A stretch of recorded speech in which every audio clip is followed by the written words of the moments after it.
Sanjiv Bhasin is now joining us. Sanjiv, good afternoon. Thank you so much for taking out time for us. What do you think is happening in the markets for the last 2 days? Have the markets discounted at 25 basis points? After that, everybody was expecting a risk-on rally and probably shorts are getting scared, and that's why covering is coming in the last couple of days? Yeah, hi Pankaj. Well, it's a very smart rally we've had, and I think it's a precursor to the next few days. Globally, there was too much of fear on this Fed tightening, and the repercussions are more severe on the high yield debt in the US and globally, where we've seen that liquidity concerns have actually made people sell in most of the emerging markets and currencies, to take that risk off. So I think we tended to get oversold, and now when the dawn has come that it won't be as bad for equities as is being made out, I think the markets have started to rally, and you've seen a lot of short covering. We think that this was a beautiful opportunity to buy because there was fear for unfounded reasons. We were falling because of our own reasons of poor results and not as much deliverance on the reforms and macros being stable. But I think the foreign selling was more accentuated because of those liquidity concerns. So we think it was a brilliant opportunity to buy, and we think we are headed to maybe 8100 in the next fortnight. And we've been recommending to buy around this 75 to 7700 on the Nifty. Right.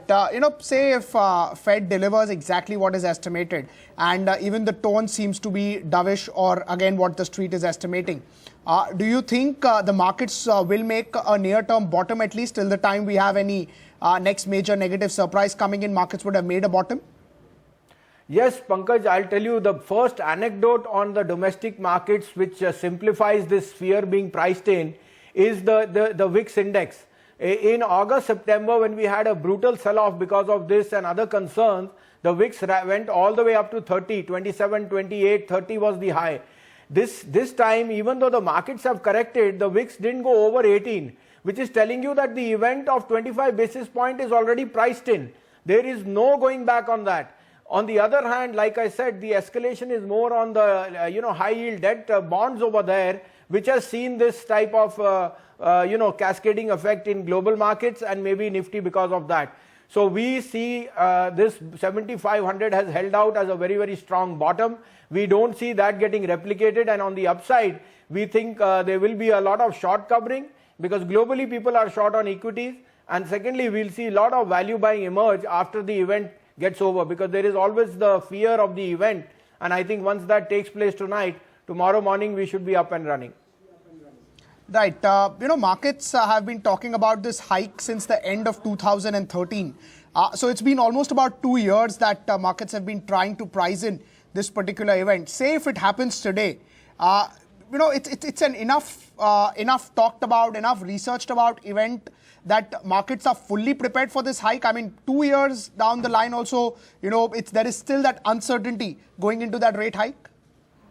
Well, easy money will, and its withdrawal is like a drug. You've been living on that easy money for 7-8 years, and now any small withdrawal will cause its little bit of a repercussion. But I think it is all. I think the markets have in fact overdone the selling because of in anticipation. It's already priced in, Pankaj. I think tomorrow, in fact, she might sound a little bit more dovish and signal that at least for the next in 2016, at least for the next 4 to 6 months, there may be nothing of another hike coming in the way. It will only come when data strengthens and the markets are strong enough to respond.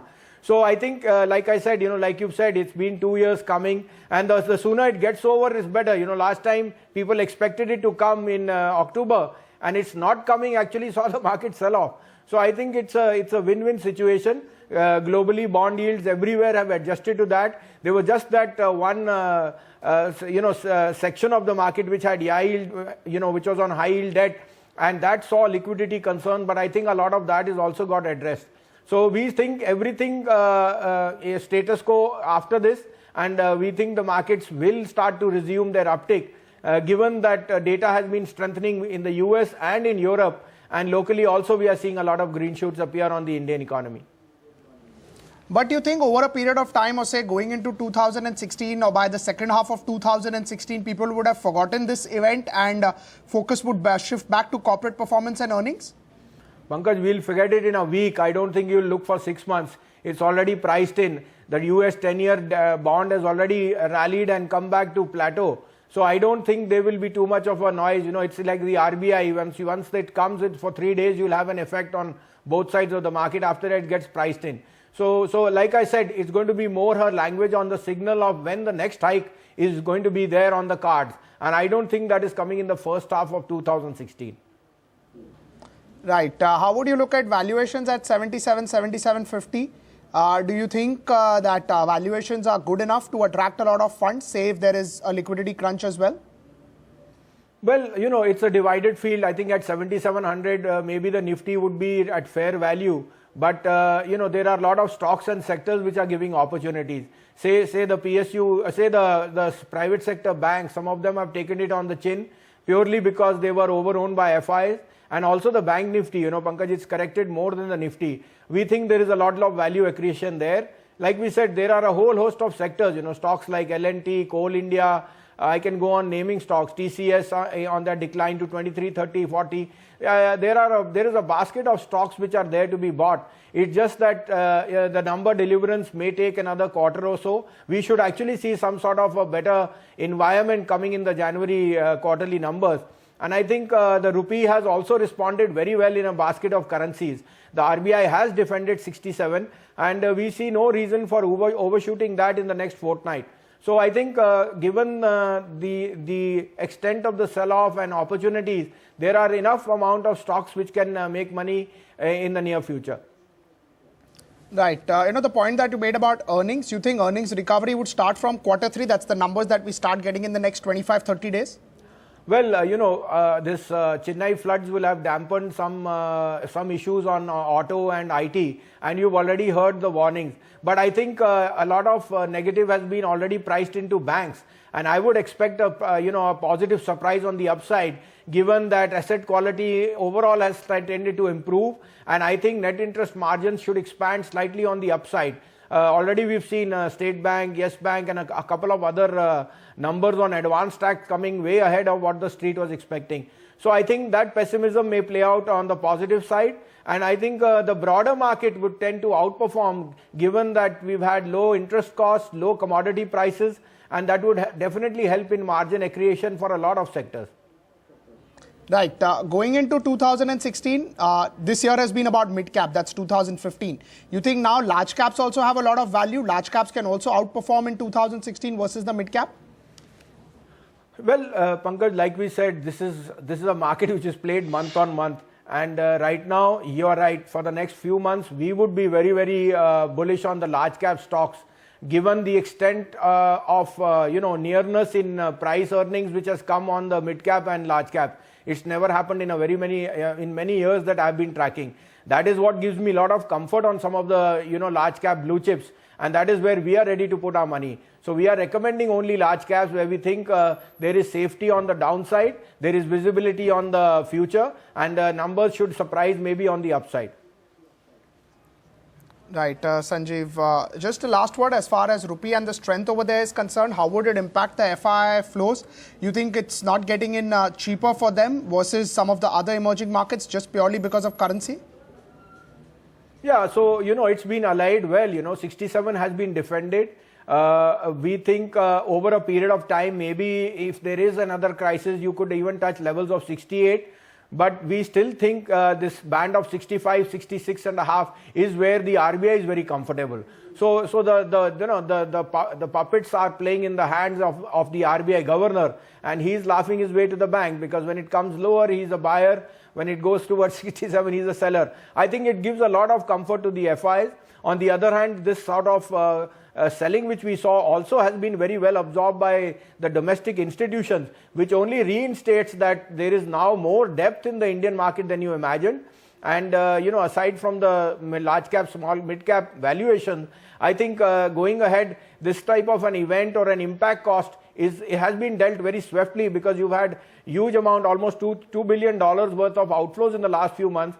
And even though the markets corrected 3-4%, they have absorbed all that. So it's telling you that now when that buying may emerge in 2016, you also will have a sweet side on the upside, because FIs are going to be more driven by macros globally than by local events. Sanjiv, you were talking about IT companies. You think in Q3 IT companies would really have a big impact, and we can see the impact much more than what so far has been guided? It is quite possible that we may see huge downgrades coming in? Well, you'll have to discount what the language is because most people will discount that it was just this one quarter because of the Chennai flood, and what's the outlook for the global environment going forward. I don't think there should be much downside because the US and Europe have started to show a lot of traction on the upside. I think it should be status quo, maybe with a guidance on the upside being revived by Infosys, Wipro and TCS.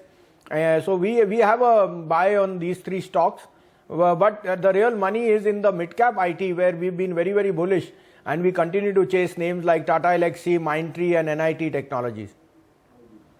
Do you think that e-commerce companies, as soon as they start coming with their IPOs in 2016, will be a big threat to valuations of these companies? Because right now people don't have option, but once they start to get option, they'll start removing money from these companies, and they have big money into some of the large cap IT names.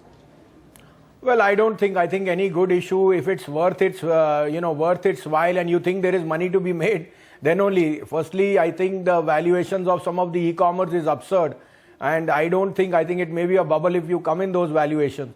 So there will be sane people who will know what to sell and what to buy. And money is not an issue, Pankaj. Whenever the right time comes, people don't sell their gold to buy, the other asset. I think it will be met with more trepidation than exuberance. So for us, I don't think there is that call for a sectoral rotation. New money will be able to be finding its roots if there is justification in the pricing of that whole e-commerce basket. Right. What do you make of the oil stocks today? Names like IGL, that is Indraplus Gas, Gujarat Gas, GAIL, all of them are buzzing in. You think that Delhi pollution, the control over there shifting towards CNG, which is the focus, will benefit these companies? Well, that's what the speculation is, that, and this I think is a serious measure with the Supreme Court coming out with observations. So it tells us that some of the, that old monopoly of the diesel lobby may be on its way down, and you'll have to adjust yourself to new vehicles, and it opens the playground for a lot of the CNG components. So rightly, maybe there is, maybe in the short run there is speculation on the pullback, and maybe the stocks are outdoing themselves on the upside, but definitely there will be justification for earnings upgrade if it actually materializes the way the Supreme Court and the local governments are making such a big issue. And rightly so. I think it's about time the diesel monopoly came back to earth. They've been flying in the air too long, and you'll have an equal playing field for a number of other company stocks where there will be money to be made on the upside. Right. Names like M&M, clear, avoid right now? Clear, avoid, sell on any rally. This whole, also, Tech Mahindra should be downgraded if you own it, because this Pininfarina has been a loss-making company. All you're doing is you're trying to spread your eggs globally. But, you have to see the assets you're buying, and locally, I think there will be a lot of pressure.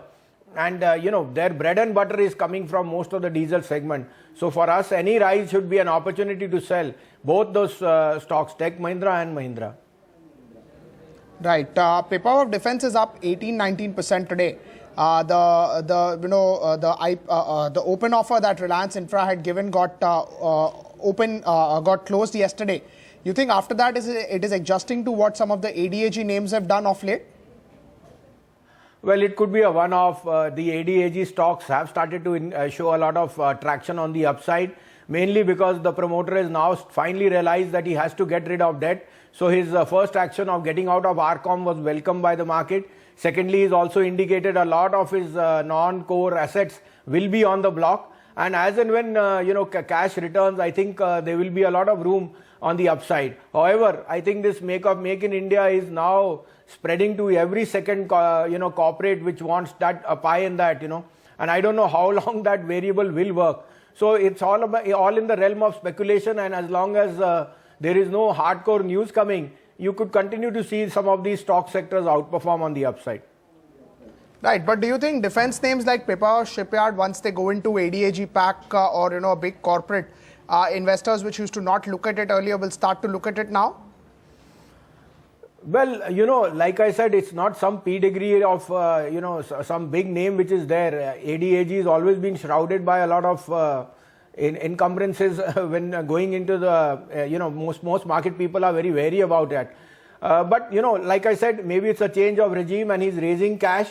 It could do well over there. However, we would like to recommend two stocks which are very sound footing and would be the biggest gainers of any of this Make in India on the defense side.